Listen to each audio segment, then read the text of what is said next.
दोस्तों, कोमपल फिर हाजिर है। अब तक बहुत बातें की मैंने आपसे, बहुत किस्से कहानियाँ गढ़ी और परोस दी आपको जब जी चाहा। आपने भी मेरा हौसला बुलंद किया हर बार। मेरी पहली कहानी थैंक यू पापा मैंने कुछ ही लिसनर्स से शेयर की थी, लेकिन अब तक की आखिरी कहानी जा सिमरन जी ले अपनी ज़िंदगी, इसके साथ साथ मैंने बहुत से नए लिसनर बना लिए। कुछ ने नए नए रास्ते दिखा दिए आगे बढ़ने के, तो मेरी आंखों में कुछ सपने तैरने लगे हैं। यूट्यूब और रेडियो पर कहानियाँ सुनाने के सपने। सपने से याद आया मेरा स्टेज का एक साथी। बरसों पहले उसने मजाक मजाक में एक बार एक भोजपुरी फिल्म बनाने का सपना देखा था, और मैं उसमें कलाकार। खूब हंसी थी मैं, पर फेमस होने का स्वाद चख लिया था मैंने स्टेज से। अब सपने का रूप रंग बदल गया है, यानी फिल्म तो नहीं, हाँ कहानियाँ या गीत सुनाना चाहती हूँ दुनिया को।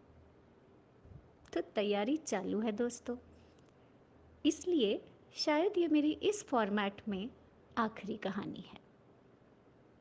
शायद इसलिए क्योंकि जो जब होना होता है वो तभी होता है, इससे आगे या पीछे तो बिल्कुल नहीं। तो चलिए शुरुआत करते हैं कहानी से, जिसका नाम है आंगन का पौधा। लिखने की तारीख 20 अप्रैल 2018।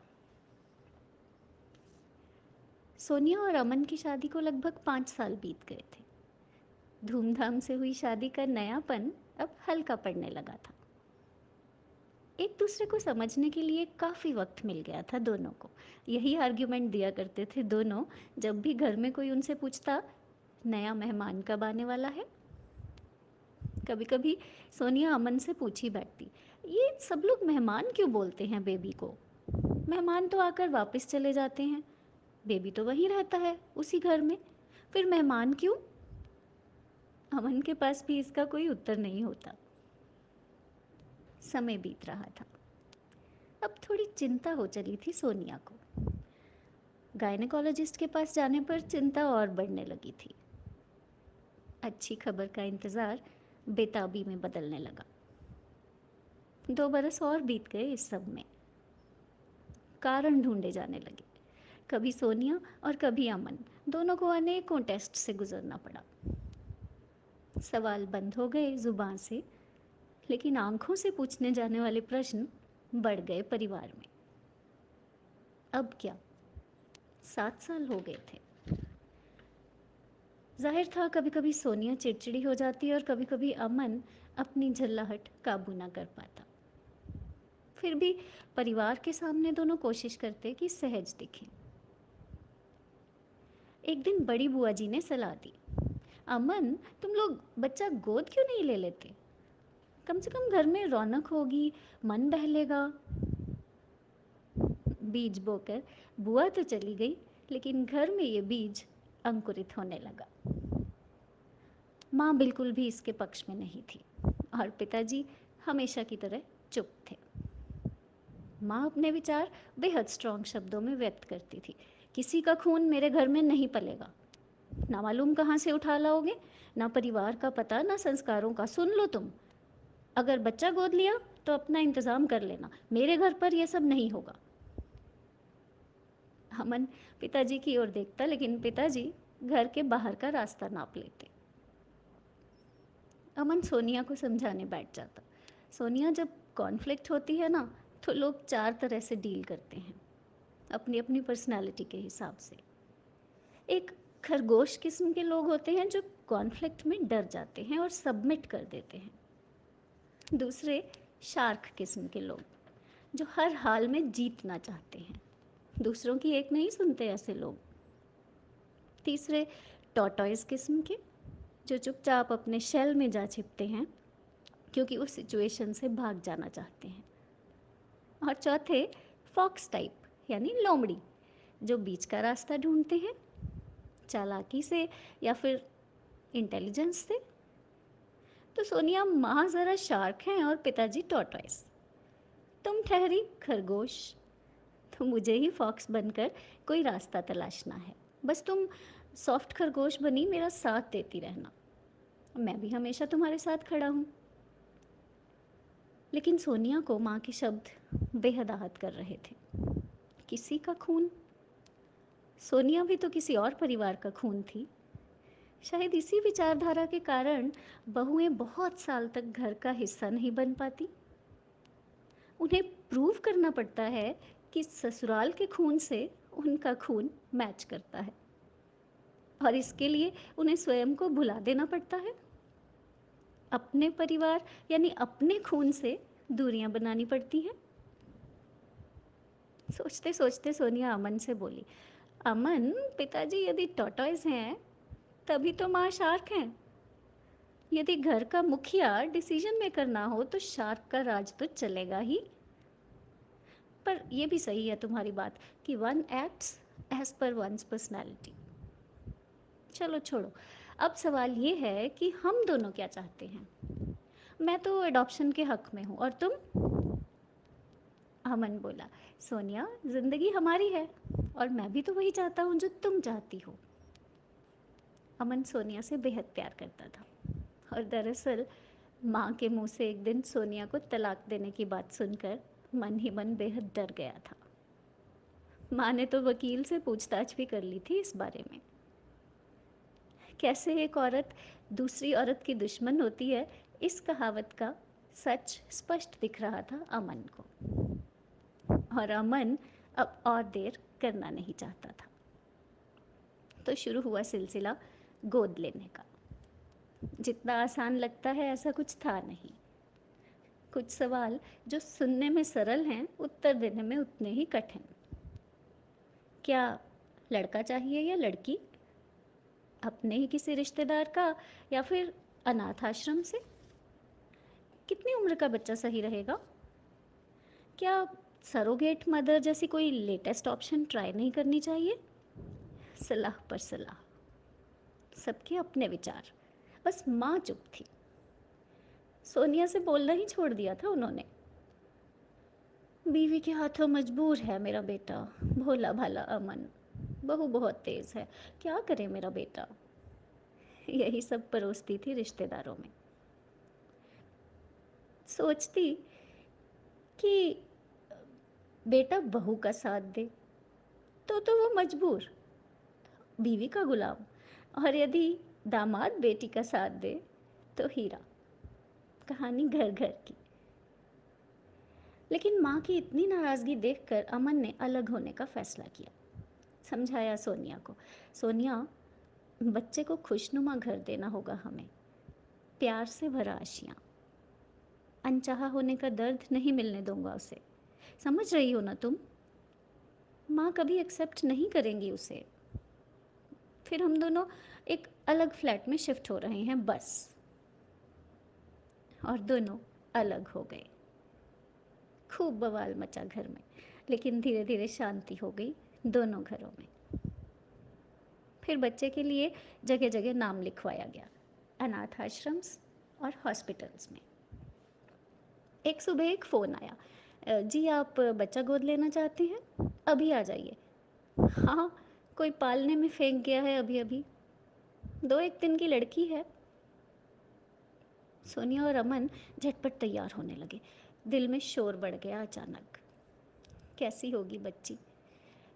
सोनिया तो उसे छाती से लगा लेगी देखते ही, और अमन फटाफट पेपर वर्क करना होगा उसे। शाम तक आंगन में उसके हंसने रोने की आवाज़ गूंजेगी। किस किस को खबर देनी होगी सबसे पहले? यूं ही एक्साइटेड दोनों अनाथ आश्रम जा पहुंचे। दिल यूं धड़क रहा था मानो लंबी सी मैराथन दौड़ कर आए हों। पालने में पड़ी बच्ची को सोनिया ने गोद में उठा लिया, और अमन प्लान के मुताबिक पेपर वर्क में जा जुटा। सोनिया के मन में समंदर और लहरें टकरा रही थी, भावनाओं की लहरें। किसके आंगन की कली कहाँ खिलेगी, कहाँ महकेगी? क्या इसकी माँ को इस पर ज़रा भी तरस नहीं आया होगा? क्या किसी की 5वीं छठी बेटी है ये, या फिर अनचाही संतान? विचारों को झटक दिया उसने और बच्ची को कसकर भींच लिया बाहों में। तभी सोनिया को अपनी साड़ी का पल्लू थोड़ा खिंचता महसूस हुआ। पलटी तो देखा एक 2-2.5 साल की बच्ची उसे खींच रही थी। बच्ची की चमकती काली आंखें कुछ बोल रही थी, पर न जाने क्या। सोनिया ने उसका सिर सहला दिया और पूछा, क्या नाम है तुम्हारा बेबी? बच्ची कुछ नहीं बोली, पर सोनिया को ताकती रही पल्लू पकड़कर। तभी अमन ने आवाज़ दी, सोनिया आओ, तुम्हारे साइन चाहिए पेपर्स पर। सोनिया उस ओर चल दी, लेकिन पल्लू पकड़े वो बच्ची सोनिया के साथ साथ चल पड़ी। सोनिया ने साइन करने के लिए हाथ बढ़ाया, लेकिन रुक गई। कुछ था पल्लू पकड़े उस बच्ची में। सोनिया बार बार उसकी तरफ खिंच रही थी। क्या उस बच्ची को सोनिया की ज़रूरत उस गोद में पकड़ी एक दिन की बच्ची से भी ज़्यादा थी? सोनिया ने अमन को रोक दिया, रुको ज़रा। अमन ने भी उस छोटी बच्ची को देखा। केयरटेकर से पूछा, ये बच्ची कौन है? केयरटेकर ने उस बच्ची खुशबू के बारे में बताया कि उसके माता पिता एक रोड एक्सीडेंट में मारे गए थे और परिवार में दादा दादी के अलावा कोई उसकी जिम्मेदारी उठाना नहीं चाहता था, तो मजबूर और बूढ़े दादा दादी उसे अनाथ आश्रम में छोड़ गए थे। किस तरह खून सफ़ेद हो जाता है कभी कभी, इस कहावत का कड़वा सच भी दिख रहा था स्पष्टतः। जैसे जैसे उम्र बीतती है, कहावतें ज़्यादा समझ आने लगती हैं। सोनिया ने गोद में पकड़ी बच्ची पालने में लिटा दी फिर से। खुशबू अब भी उसका पल्लू पकड़े खड़ी थी। अमन ने खुशबू को गोद में उठा लिया और खुशबू ने लिपट कर उसके गले में अपनी बाहें डाल दी। इतना प्यारा एहसास। अमन की बेटी, सोनिया की बेटी, फैसला कर दिया नियति ने। अमन सोच रहा था, शायद इस बच्ची से मेरा कोई पिछले जन्म का नाता हो, सोल कनेक्शन। नहीं तो जिसे लेने आए थे उसे ना ले जाकर अचानक इस बच्ची की हाथों की लकीरों से जा जुड़े। ना जाने क्यों। कागजी कार्रवाई पूरी हुई और अमन और सोनिया खुशबू को लेकर घर आ गए। माँ पिताजी को खबर दी गई और काफ़ी मान मुरवत करने के बाद माँ पिताजी के साथ उनके घर आ गई बच्ची को देखने। पिताजी खुश दिख रहे थे। माँ को मनाकर चांदी की छोटी छोटी पायलें भी ले आए थे, खुशबू का शगुन। सोनिया से माँ ने बात नहीं की, लेकिन खुशबू को एक बार सर पर हाथ फेरकर आशीर्वाद दे दिया, बस इतना ही। पिताजी ने खुशबू को गोद में लिया और फोटो क्लिक करवा डाली अमन से। फिर दोनों वापस चले गए। अमन समझ रहा था पिताजी के लिए कितना मुश्किल रहा होगा माँ को मनाना, लेकिन अगर माँ इस अनट्रेडिशनल रिश्ते में अपनी इन्वेस्टमेंट नहीं करना चाहती तो चॉइस उनकी है। रिश्तों में रत्ती भर भी फोर्स नहीं होना चाहिए। मन का रिश्ता ही तो सच्चा रिश्ता है, यही सोचता था अमन। इसलिए अलग हो गया था पहले ही, माँ के विचार सुनकर। बच्चा गोद लेने पर खुशबू के आने से घर महक उठा था। उसकी पल्लू पकड़कर चलने की आदत वहीं की वही थी और सोनिया बहुत खुश रहने लगी थी। अमन भी ऑफिस से अब दौड़कर घर आने लगा था। खुशबू कम बोलती थी तो सोनिया और अमन उसे शब्द सिखाने लगे। बच्ची बेहद इंटेलिजेंट थी। अच्छे कपड़े पहनकर, बालों पर नए नए क्लिप लगाकर परी सी लगने लगी थी खुशबू। चलती तो थी ही नहीं, भागती थी। वक्त हंसी खुशी गुजरने लगा। फिर एक दिन खुशबू बीमार हो गई। नए नए माँ बाप बने सोनिया और अमन डर गए और तुरंत डॉक्टर के पास ले गए। चेकअप हुआ। डॉक्टर का प्रश्न, डीपीटी, हेपेटाइटिस, वैक्सीनेशन कार्ड दिखाइए। सोनिया बोल उठी, वो सब नहीं है मेरे पास। डॉक्टर अपने पेशेंट्स की भीड़ से उकताया बैठा था। चिल्ला दिया, कैसी माँ हैं आप, वैक्सीनेशन कार्ड नहीं लाई? लगवाए भी हैं या नहीं टीके? सोनिया फिर बोल उठी, जी मुझे नहीं मालूम, लेकिन आप मेरी बात तो सुनिए। डॉक्टर और तेज़ी से चिल्ला दिया, हद है आजकल की माँओं की, अपने बच्चे का ख्याल नहीं रख सकती ये औरतें। पार्लर जाने या किट्टी पार्टी जाने से फुर्सत मिले तभी तो आप लोग बच्चों को देखें। सोनिया की आंखों में मोटे मोटे आंसू तैर गए। अब तक अमन भी अंदर आ गया। डॉक्टर साहब, actually we have adopted this child only a month ago. हमें कुछ नहीं मालूम है इसका, आप समझिए प्लीज़। डॉक्टर यूं शांत हुआ मानो अचानक तूफान थम जाए। Sorry, I am really sorry. Anyway, पता कीजिए, फाइंड आउट हर वैक्सीनेशन शेड्यूल्स। और फिर दवाइयाँ लिखकर सोनिया को थमा दी। पलट कर बच्ची को फिर देखा और रुका ना गया। सॉरी सोनिया जी, कभी कभी हम डॉक्टर मशीन ही बन जाते हैं बस।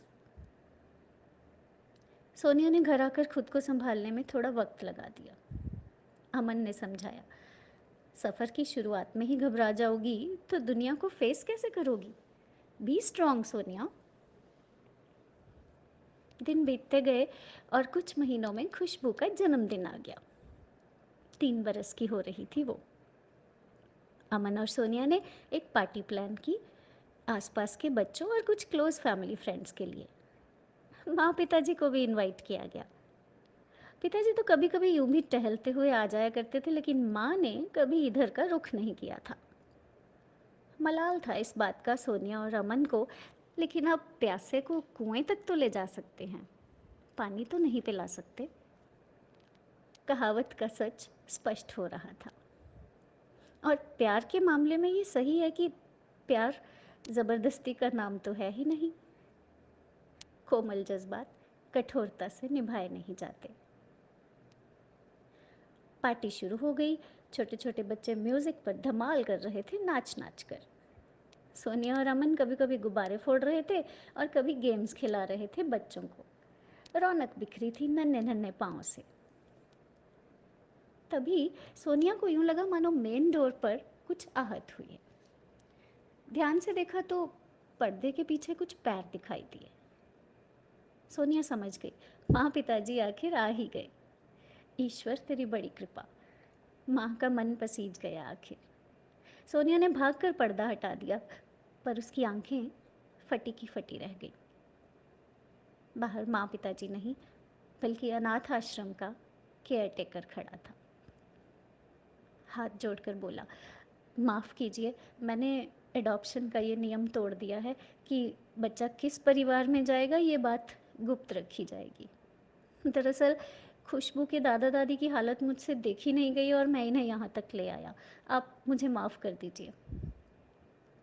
आवाज़ सुनकर अमन भी बाहर आ गया। एक बुजुर्ग जोड़ा हाथ जोड़े खड़ा केवल रो रहा था। खुशबू की दादी पर्दे के हटते ही केवल खुशबू को ताक रही थी, खिलखिलाती नाचती खुशबू को। अमन ने दोनों के पैर छुए और अंदर आने को कहा। नहीं नहीं, बस खुशबू को देखना था।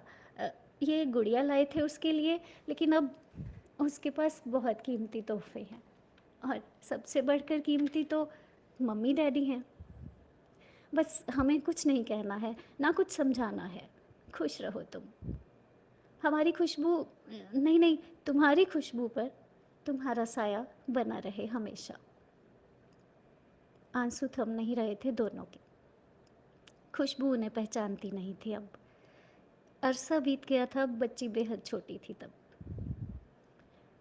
अमन और सोनिया बहुत जिद करके उन्हें अंदर ले आए। सोनिया ने खुशबू की दादी का हाथ अपने हाथ में लिया। क्या नए रिश्ते बनाने के लिए पुराने रिश्ते तोड़ना ज़रूरी है? ऐसा कोई नियम तो नहीं है जीवन का। अब जब चाहें खुशबू से मिलने आ सकती हैं। वो हमारे परिवार का हिस्सा बनी, इसके लिए न जाने सितारों ने क्या क्या खेल रचा। खुशबू को रिश्ते निभाना मैं सिखाऊंगी, खून के रिश्ते भी और भाग्य के बुने रिश्ते भी। तभी खुशबू अचानक दोस्तों को छोड़कर अपने दादाजी की गोद में जा चढ़ी। अपना खून उबाल मारता ही है। मन ही मन ये कहावत सोचकर हंस दिया अमन। अचानक डोरबेल फिर बजी। दरवाज़ा खुला और अमन के माँ पिताजी अंदर दाखिल हुए। न जाने कैसे टॉर्टोइस जैसे पिताजी आज शार्क को हरा पाए थे। पर अमन थोड़ा सकपका गया, घबरा भी गया। कैसे मिलवाएगा खुशबू के दादा दादी को नए दादा दादी से।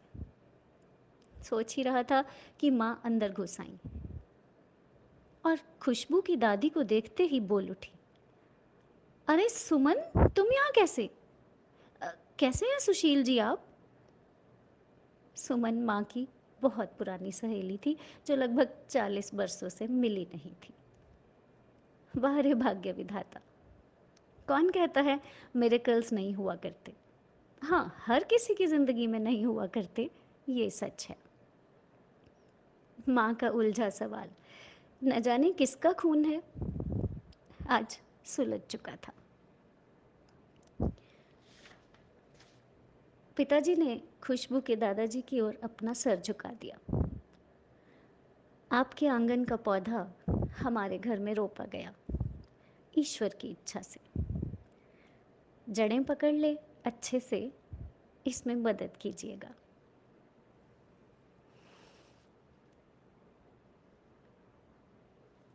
सोनिया और अमन पहले बेहद कंफ्यूज हुए और फिर अपनी फिल्मी सी जिंदगी पर हंस दिए दिल खोलकर। तो दोस्तों, ये थी कहानी आंगन का पौधा। जब हम किसी और के पौधे को उसकी ज़मीन से उठाकर कहीं और रोप देते हैं, बो देते हैं, तो पौधे को केवल धूप छांव या खाद नहीं चाहिए बढ़ने के लिए, प्यार चाहिए सिंचने के लिए। दोस्तों, खून के रिश्ते में ये कहना कि फलां आदमी या औरत अपने बच्चों से बहुत प्यार करता है, बिल्कुल बेमानी है, क्योंकि ये एक नेचुरल फीलिंग है। लेकिन अगर आप कहीं एक ऐसे रिश्ते को देखें जो खून का यानी ब्लड बॉन्ड नहीं है, फिर भी खूब फल फूल रहा है, तो उनका हौसला बढ़ाएं। संघर्ष आसान नहीं रहता ऐसे लोगों का, पर पीठ पर एक प्यार भरी थपकी से उनका सफ़र कुछ सुहाना तो हम बना ही सकते हैं। तो इसी बात पर ये गीत। ये जीवन है, इस जीवन का यही है, यही है, यही है रंग रूप। थोड़े गम हैं, थोड़ी खुशियाँ, यही है, यही है, यही है छाँव धूप। ये जीवन है।